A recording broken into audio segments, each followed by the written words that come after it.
A mí me toca dar el tema signos clínicos de enfermedades intracraneanas, pero primero, antes de empezar con el tema, quiero recordarles dos cositas que siempre me hace recordar Fernando con respecto al examen y al paciente neurológico en sí.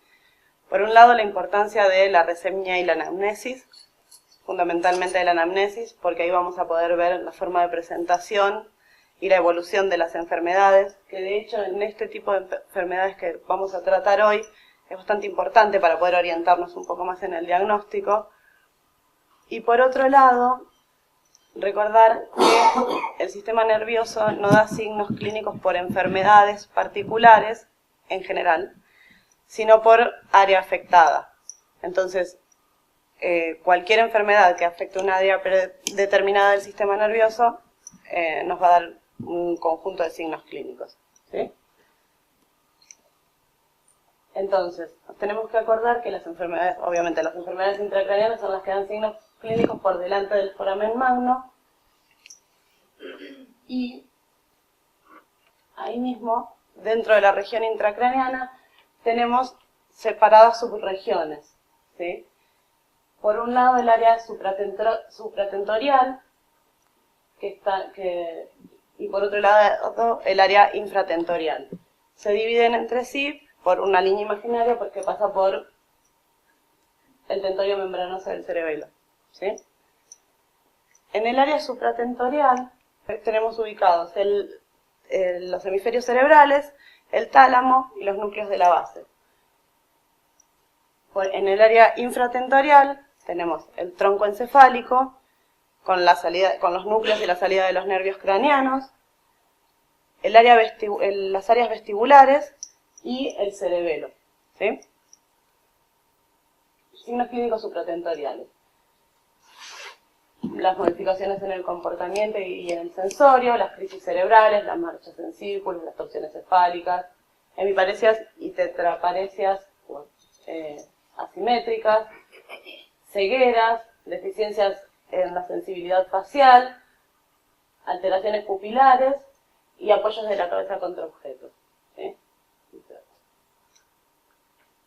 Como modificación en el comportamiento podemos tener, agresividad, excitación, apatía, y como modificaciones en el sensorio, uno lo que tiene que considerar es que un paciente puede estar excitado, pero también tiene distintos grados de depresión, ¿sí? Y de desconexión con el medio. Y eso es bastante importante de prestar la atención que el dueño lo comenta bastante frecuentemente, ¿sí?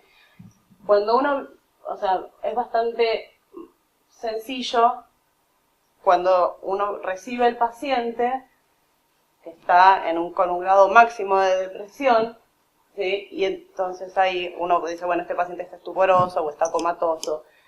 Cuando recibe un paciente así, que está tetraparésico, con ambulatorio, con desconexión del medio, es importante ya en la consulta intentar ubicarlo en una escala que se puede usar la escala de Glasgow modificada por Short, para darle una numeración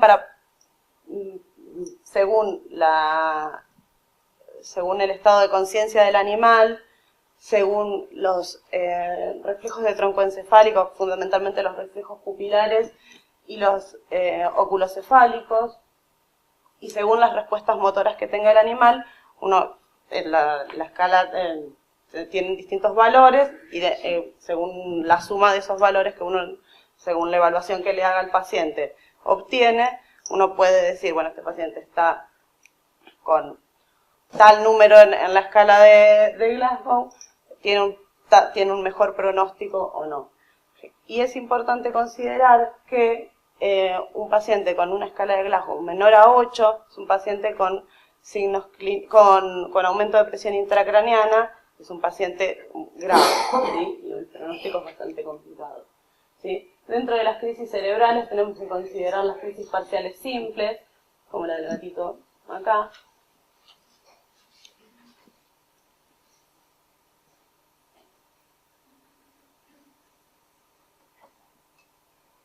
Las crisis parciales complejas, Estos por ahí son más difíciles que el propietario las note.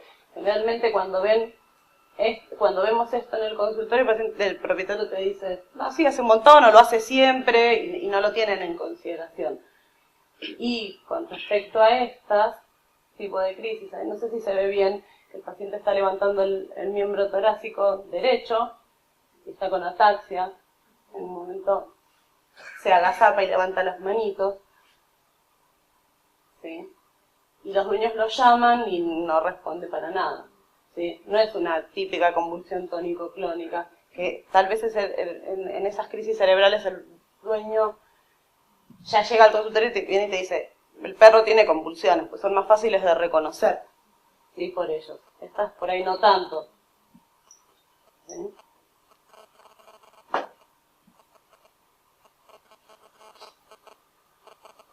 Bueno, que levanta las manitos.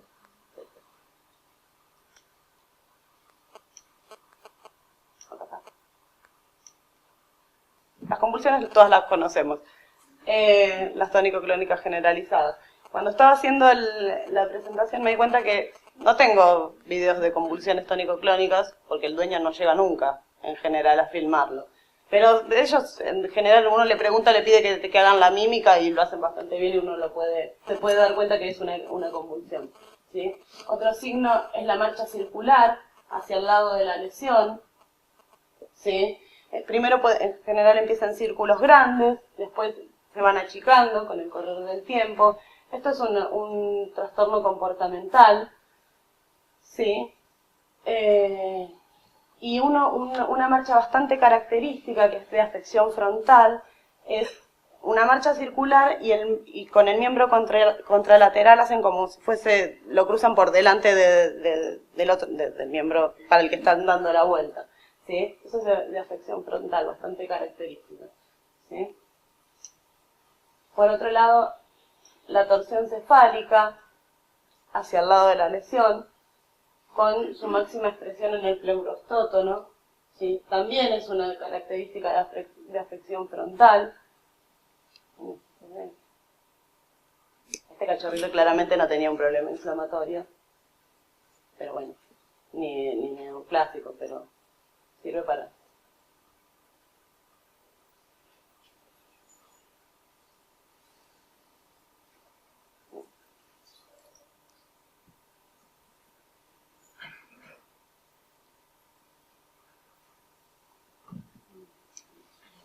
El apoyo de la cabeza contra objetos o contra la pared, búsqueda de rincones. No necesariamente tiene que estar apoyando, también puede ser que se escondan o que se pongan en lugares oscuros, ¿sí? Las deficiencias en la sensibilidad facial,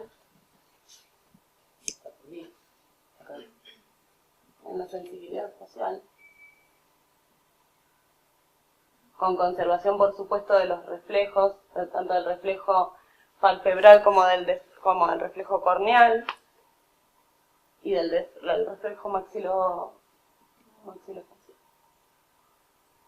Pero ven que ahí... Esto es contralateral a la lesión.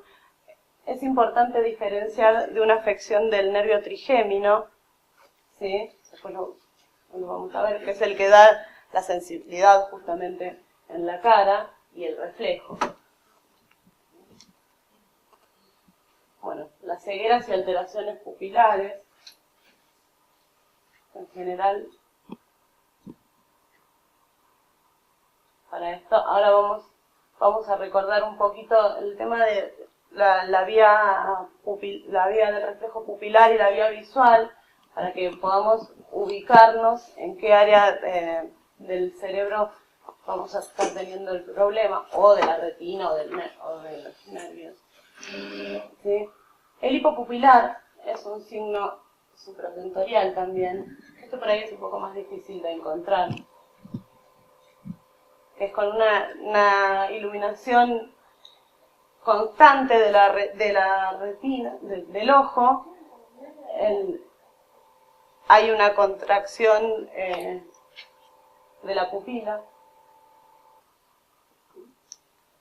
Bueno, vamos a recordar, la vía visual y la vía del reflejo pupilar comparten la mitad, casi toda la parte aferente de las vías.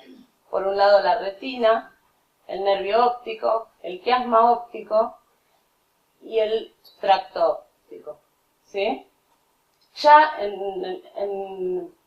acá, en el área del tracto óptico, se dividen las vías y la vía del reflejo visual hace sinapsis en el cuerpo geniculado lateral, contralateral a donde se originó el reflejo, a donde se origina la imagen, y se proyecta mediante las radiaciones ópticas a la corteza occipital contralateral. En cambio, la vía del reflejo pupilar lo que hace es una parte de las fibras provenientes del nervio óptico contralateral y del tracto óptico, lo que hacen es ir al núcleo pretectal y hacer sinapsis con el núcleo parasimpático del oculomotor, ¿sí? De ahí sale el nervio oculomotor, va por el seno cavernoso y por detrás del globo ocular hace sinapsis en el ganglio ciliar y se originan los nervios ciliares que inervan el músculo iridoconstrictor, ¿sí?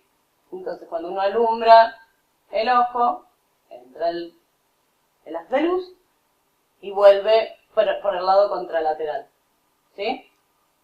No todas las fibras se decusan, ni en el perro ni en el gato. Las fibras del nervio óptico no todas se decusan. En el perro se decusan un 75%, en el gato se decusan un 65%, pero la verdad que para la práctica clínica, a menos que seas muy experto, como Fernando, la verdad que para la práctica clínica, una ceguera nosotros podemos evaluar una ceguera unilateral o bilateral, y no mucho más como las cegueras en los cambios postvisuales en particular. Otro signo clínico supratentorial, en realidad lo podemos encontrar con afección en cualquier área del sistema nervioso, son las semiparesias y las semiparálisis, ¿sí? En realidad las semiparesias, con deficiencias en las reacciones posturales. Esto es contralateral a la lesión por la decusación de las pirámides, perdón.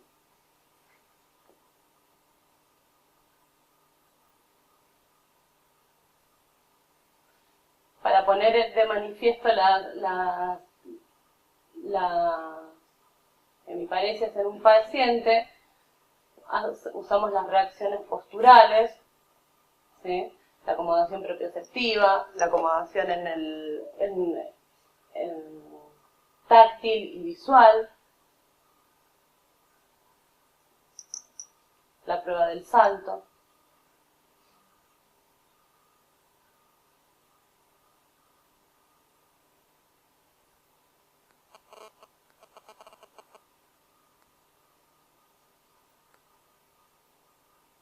Y un signo que tiene de bastante mal pronóstico es la rigidez de descerebración. Si ven, es el mismo perrito que el anterior, el que tenía el pleurostótono. Bueno, terminó así, ¿sí? En este paciente, en este tipo de pacientes, lo que hay es una rigidez extensora en los 4 miembros, opistótonos y, por supuesto, pérdida de conciencia. Si tenemos que diferenciarlo posteriormente de otras dos posiciones características, que es la rigidez de descerebelación, donde la conciencia en general está conservada, y solamente hay rigidez extensora en los miembros torácicos. Los miembros pelvianos lo que tienen es que están rotados sobre el eje longitudinal del cuerpo, ¿sí? Sobre el abdomen. Y un síndrome de Schiff-Sherrington, que donde lo que vamos a ver es, en realidad, los miembros torácicos están espásticos, pero el paciente conserva la propiocepción en los miembros torácicos. Obviamente la conciencia está normal, y si los miembros pelvianos tienen un síndrome de motoneurona superior con ausencia propioceptiva, ¿sí? Dentro de los signos clínicos supratentoriales también tenemos que considerar los signos videocefálicos, que son signos bastante característicos. Yo creo que después de las enfermedades neuromusculares, los signos diencefálicos son los que más te confunden, ¿sí? El paciente tiene alteraciones en el comportamiento, marcha compulsiva, agresividad, depresión, generalmente tiene midriasis, ¿sí? Hay trastornos en el comportamiento alimentario, que pueden tener polifagia, polidipsia, poliguria, y alteraciones en la regulación térmica. Y algo bastante característico son las afecciones endocrinológicas, que de hecho a veces se confunde que un signo neurológico como la polifagia, la polidipsia o la poliuria, por origen de una afección diencefálica con un signo clínico de una enfermedad endocrina, como el síndrome de Cushing o el hipotiroidismo. De hecho, yo me acuerdo bastante de un paciente de la doctora Adriana, que lo único que tenía el perro era que marchaba y una leve polidipsia. Lo derivaron, porque no lo aguantaban más a la dueña, y yo estaba en el otro consultorio y la escuché a Adriana diciendo, y el perro estaba raro, la dueña decía que el perro estaba raro. Y de repente la escucho a Adriana diciéndole, sí señora, su perro tiene un problema neurológico. Y le mandó a hacer la resonancia y tenía un tumor en el tálamo, bien en medial, o sea, en línea media gigante, de hecho. Pasamos a los signos infratentoriales, ¿sí? Vuelvo a repetir. Dentro del área infratentorial tenemos el tronco encefálico y los núcleos de los nervios craneanos y como áreas particulares el área vestibular y el cerebelo, ¿sí?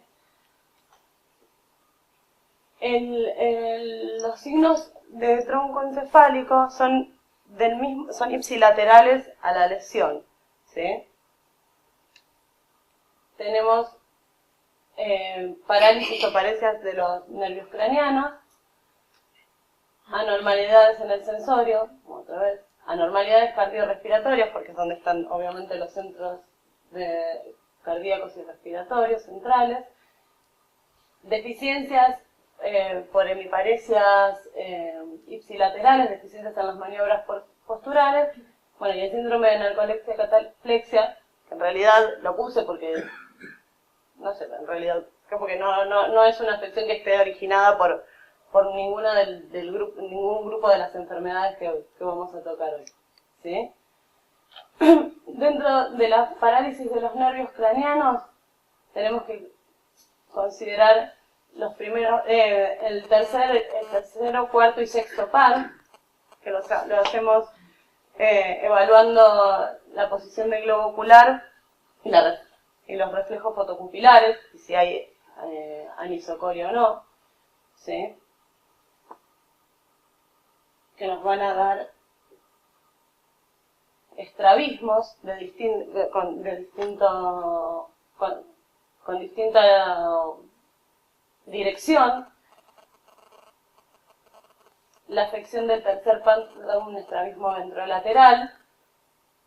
La del cuarto par da un estrabismo oblicuo, que en realidad es con rotación hacia lateral del globo ocular, que es un poco difícil de evaluar en los perros, que lo hacemos mediante el fondo de ojo, ¿sí? Y la del sexto, en los gatos no por la pupila hendida, y los del sexto par te dan un estrabismo medial, ¿sí? Si hay una afección de la rama parasimpática, de las fibras parasimpáticas que lleva el tercer par, obviamente lo que vamos a tener en el ojo afectado va a ser midriasis, ¿sí? Después las parecias y parálisis del trigémino. Con respecto al trigémino tenemos que recordar que obviamente tiene tres ramas, tiene dos ramas sensitivas, la oftálmica y la maxilar, y una rama mixta que es la rama mandibular, que es la que da la sensibilidad a la parte ventral de la cara y de la arcada dental, y la que da el trofismo en los músculos masticatorios, ¿sí? El nervio trigémino, en los núcleos del trigémino tienen una extensión,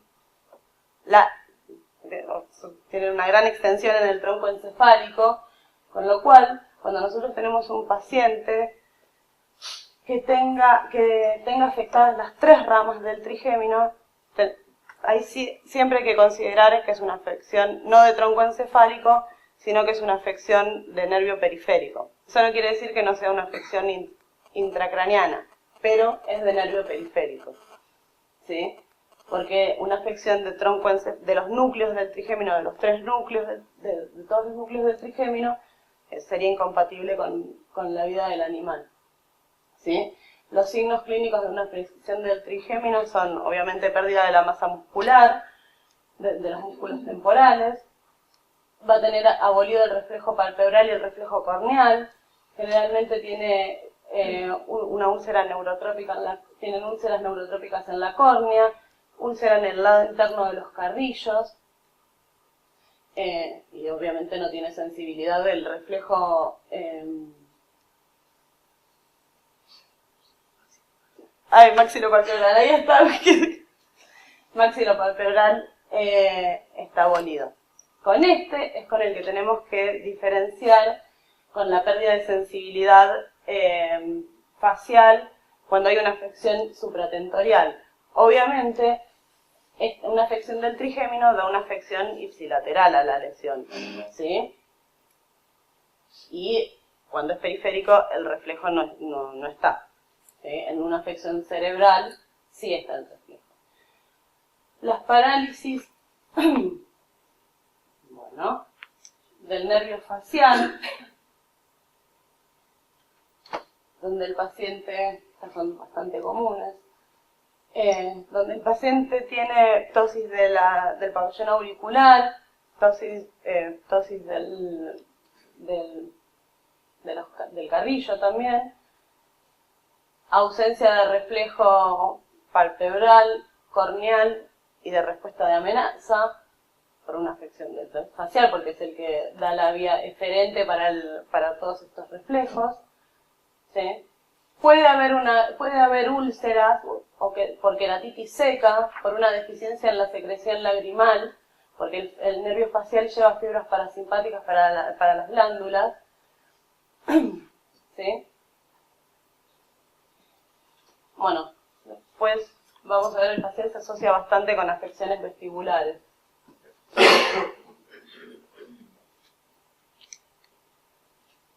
Bueno, para las parálisis del glosofaringeo y del vago, en general, son bastante difíciles. Bueno, la del vago, si el vago está afectado, lo que afecta es la rama recurrente del vago y tiene una parálisis laringea, es bastante característico, ¿no?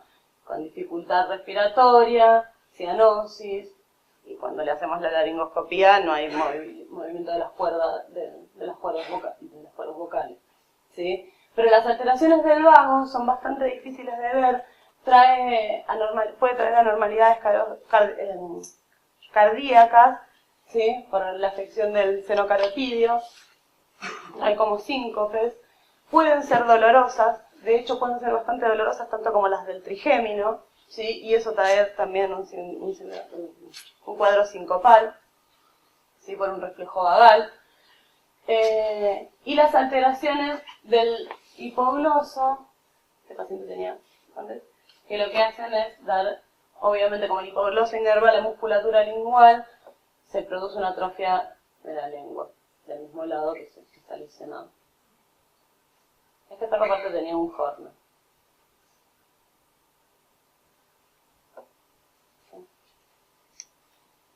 Bueno. Con respecto a las parencias de nervios craneanos, se puede presentar, sobre todo, bueno, como se ve en gatos, pero en perros también, una afección combinada de nervios craneanos, pero de una afección, una neuropatía periférica combinada de nervios craneanos, cuando hay algún trastorno en el seno cavernoso, ¿sí? O en la fisura orbitaria. ¿Por qué? Porque salen el oculomotor, el nervio oculomotor, el troclear y el abducens, la rama oftálmica y facial, oftálmica y maxilar del trigémino y la parte simpática de la inervación del ojo van todos por el seno cavernoso. Entonces pueden producir lo que se llama el síndrome del seno cavernoso. ¿Sí? Que lo que tenemos es, se puede presentar con miosis o con midriasis, ¿sí? Según esté afectado, según la afección que haya en el oculomotor y en la parte simpática del nervio de la inervación ocular. Puede presentar ptosis del tercer párpado, ¿sí? Ausencia de reflejo corneal y palpebral por una afección del trigémino y ausencia de la sensibilidad corneal, ¿sí? y de la piel periocular. En cuanto al sistema vestibular, recordemos que el sistema vestibular lo que hace es ayuda a mantener, o sea, es el encargado de mantener el equilibrio y la coordinación corporal, o sea, y coordinar los movimientos de la cabeza con respecto al cuerpo y de los ojos con respecto a la cabeza. Está dividido en dos áreas, un área vestibular periférica, ¿sí? Que no se ve bien acá, pero bueno, que está dada por el nervio vestíbulo coclear y por el laberinto membranoso en el oído, donde están los receptores, las crestas ampollares de las ampollas de los conductos semicirculares y las máculas del sáculo y del utrículo, que lo que hacen es medir la aceleración y desaceleración y los movimientos rotacionales y lineales, ¿sí? Para ajustar, y mediante las fibras del nervio vestíbulo coclear llegan a los núcleos vestibulares del tronco encefálico, que tiene interconexiones tanto con motoneuronas,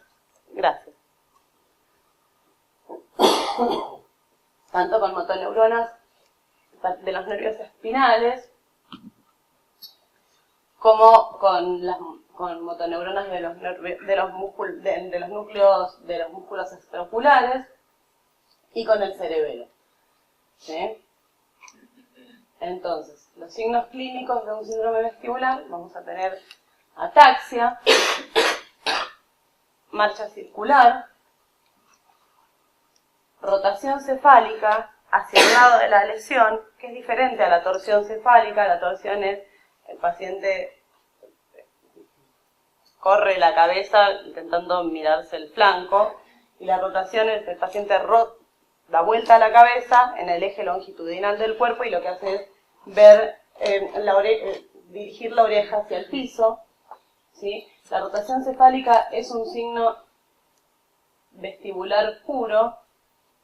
Distintos nistagmos, que son, el nistagmo es el movimiento coordinado de los ojos, ¿sí? Para mantener una imagen fija según los movimientos de la cabeza.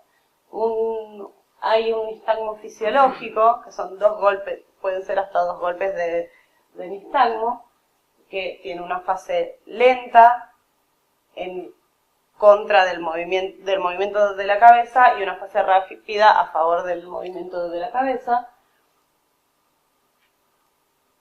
El estrabismo también es un signo vestibular. Cuando hay un trastorno vestibular central, esto es característico. Que haya deficiencias propioceptivas es característico de un trastorno vestibular central, ¿sí?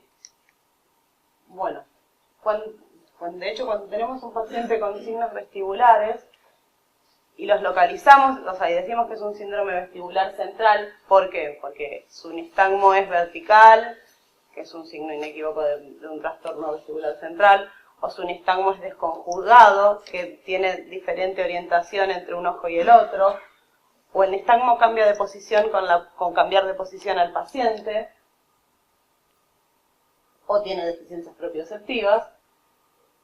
Tenemos que diferenciar igual en este tipo de pacientes si el trastorno viene por una afección de los núcleos vestibulares o por una afección del cerebelo.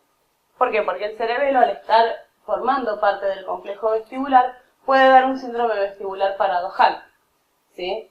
Donde el paciente tiene la rotación cefálica para el lado opuesto de las deficiencias propioceptivas, pero la lesión está del lado de las deficiencias propioceptivas, ¿sí? En este caso, cuando hay un trastorno cerebeloso, en realidad es un síndrome vestibular paradojal, pero originado en el cerebelo, el paciente puede tener deficiencia en la respuesta de amenaza, ¿sí?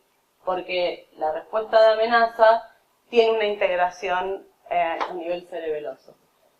Acá les puse unos pacientes para que vean los distintos nistagmos. Este con un nistagmo vertical.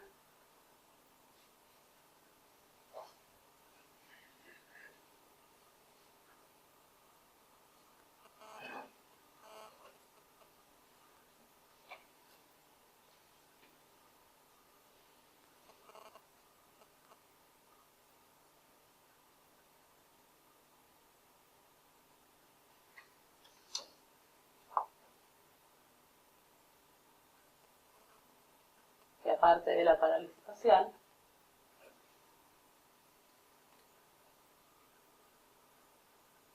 era un poco inquieto.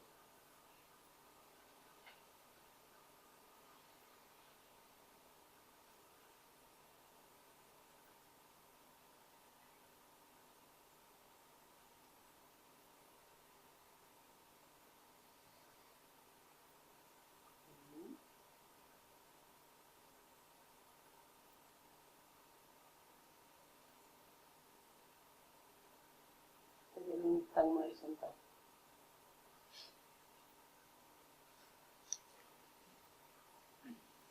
Tener en cuenta que en siameses y malayos puede haber un nistagmo pendular. Esto no se lo, o sea, no es fisiológico, pero es por una deficiencia genética en la vía, o sea, en la vía visual en estos ratos. Así que no es patológico, no. Y mi preferido, el cerebelo. Recordemos que el cerebelo lo que hace es permite una coordinación corporal correcta, preplanificando las órdenes de las motoneuronas superiores, ¿sí? Los signos de una afección del cerebelo, tenemos ataxia, dismetría y aumento de la base de sustentación, tremores de intención, puede haber deficiencias en la respuesta a la amenaza, dilatación pupilar, protrusión del tercer párpado, rigidez de cerebelación, la habíamos visto, y bueno, y los signos vestibulares paradojales. Pero no es nada más fácil ver un trastorno cerebeloso que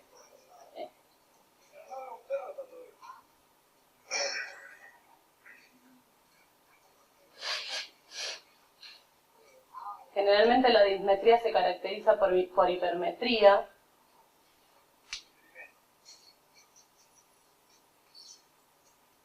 y el aumento de la base de sustentaciones durante la marcha, en general.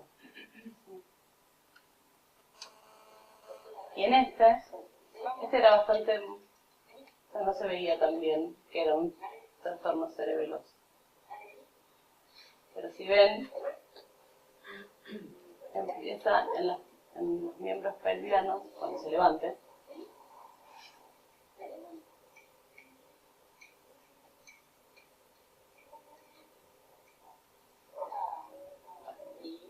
y tiene los tremores de intención.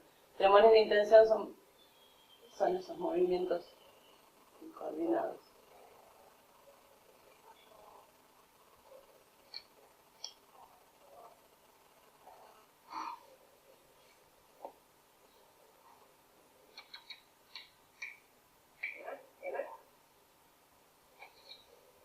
Y esas caídas.